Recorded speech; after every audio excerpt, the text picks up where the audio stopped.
À partir de demain, à Reims, dans le huis clos de la cour d'assises des mineurs de la Marne, pendant une semaine, Patrick Dils, accusé du meurtre de 2 enfants commis en septembre 86, sera jugé, ou plutôt, plus exactement, rejugé. Et c'est une première en matière pénale, car Patrick Dils fut condamné à la prison à vie en 1989.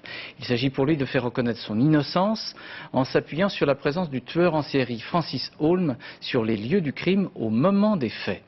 Valérie Hermite et Jean-Pierre Miotto rappellent les principaux éléments de cette affaire et les témoignages contradictoires. Là, je vous montre la chambre de Patrick. C'est resté la même depuis 14 ans. Là, c'est collection de minéraux. Une collection de pierres, des livres, des maquettes. L'univers d'un adolescent de 16 ans, Patrick Dils, le plus jeune condamné à perpétuité de France. Le 28 septembre 86, 2 enfants de 8 ans sont retrouvés morts, massacrés à coups de pierre le long d'une voie ferrée.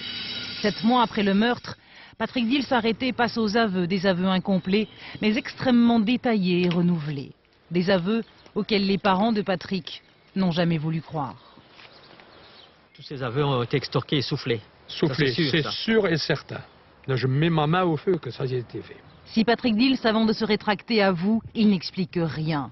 J'étais comme obligé, poussé à agir, dira-t-il. Pour son avocat, Patrick, alors très influençable, a sagement répété une leçon apprise par la police elle-même. Il sera d'ailleurs le 3e à passer aux aveux. Des aveux qui n'expliquent pas l'essentiel, qui est le mobile du crime. Encore une fois, c'est quand même incroyable.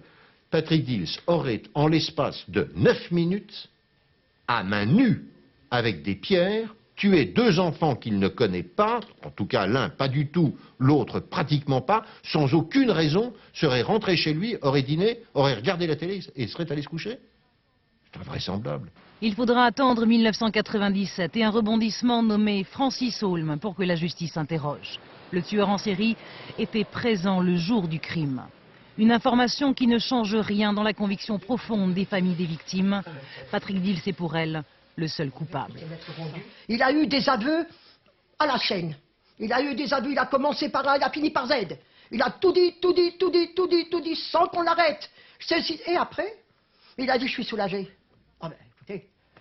Bernard Varlet est l'ex-directeur d'enquête. C'est lui qui a arrêté Patrick Dils. 15 ans plus tard, le policier n'a lui non plus aucun doute. Si on me démontre par A plus B que X est l'auteur du double meurtre, avec des éléments concordants par rapport aux constatations, par rapport à ce que l'on connaît, je serais étonné. C'est pas pensable. C'est pas pensable. Conviction contre certitude. La justice, elle, a douté et fait exceptionnel. Patrick Dils sera rejugé par une autre cour d'assises à Reims, avec derrière lui l'ombre d'un tueur en série.